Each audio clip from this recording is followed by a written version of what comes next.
မကြခင်မှာမင်းသားကြီးရန်အောင်နဲ့အတူတွဲဖက်တရုပ်ဆောင်ပြီးအနုပညာရပ်တွေအပြန်အလှန်ဖလှယ်ခွင့်ရတော့မယ့်မင်းသားကျော်အောင်စဖို့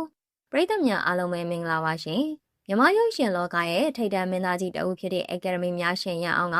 တပည့်မင်းသားလေးအောင်စဖို့နဲ့အတူရုပ်ရှင်ဇာတ်ကားကြီးမှာဆုံတွေ့ပြီးအနုပညာရပ်တွေကိုအပြန်အလှန်ဖလှယ်ခြင်းလို့ဖွင့်ဟပြောကြားလာပါတယ်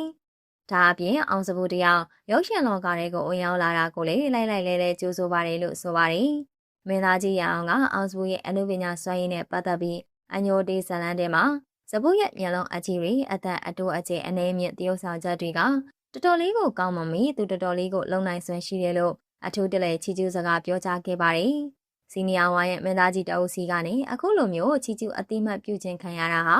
အောင်စဖို့အတွက်တော့တကယ်ကိုဂုဏ်ယူစရာပဲဖြစ်ပါတယ်။လက်တလုံးမှာတော့အောင်စဖို့ဟာဇတ်သပင်လောကမှာနေမကပဲရုပ်ရှင်လောကမှာပါစီနီယာအနုပညာရှင်ကြီးတွေရဲ့လက်ကမ်းကြိုးစုံမှုကိုရရှိက